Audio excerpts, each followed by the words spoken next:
ভাবুন তো, 10,000 ছাত্র, 2,000 শিক্ষক আর এক বিশাল জ্ঞানের শহর যা আজ শুধু ধ্বংসাবশেষ।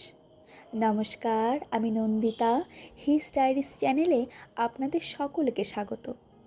আজ আমরা জানব বিশ্বের অন্যতম প্রাচীন এবং শ্রেষ্ঠ শিক্ষা কেন্দ্র, যা ছিল একসময় বিশ্বের সবচেয়ে বড় জ্ঞান ভাণ্ডার, নালন্দা বিশ্ববিদ্যালয় নিয়ে।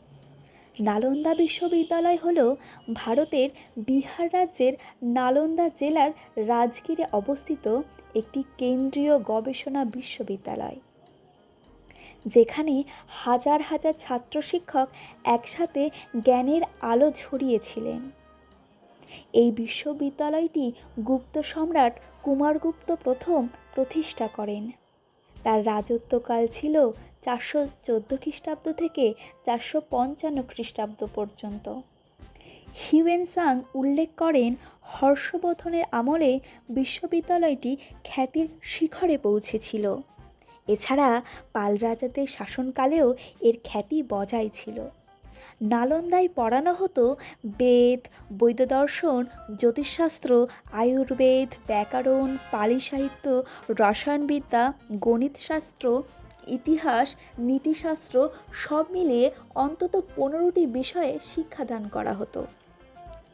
নালন্দায় শুধু ভারত নয়, দেশ বিদেশের বহু ছাত্র, যেমন চীন, কোরিয়া, জাপান, তিব্বত থেকে ছাত্ররা সরকারি খরচে এখানে পড়াশোনা করত।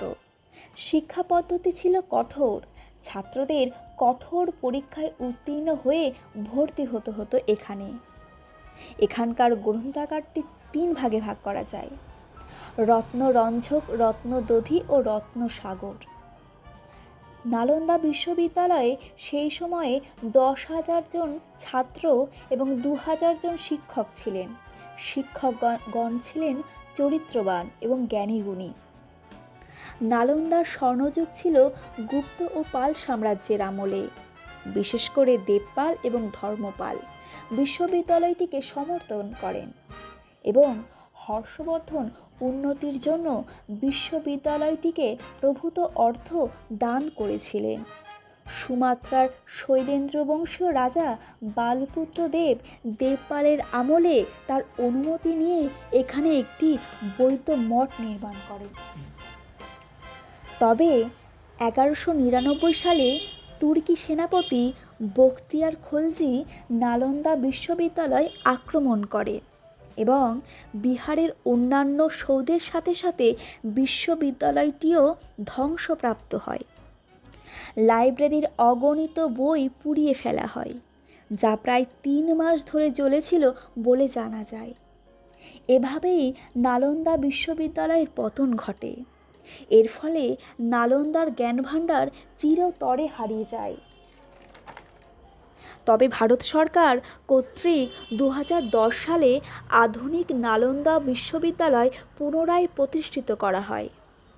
নালন্দা শুধু একটি বিশ্ববিদ্যালয় নয়, এটি ভারতের জ্ঞান ও সংস্কৃতির প্রতীক, যা প্রমাণ করে ভারত শিক্ষা ও গবেষণায় কতটা উন্নত ছিল।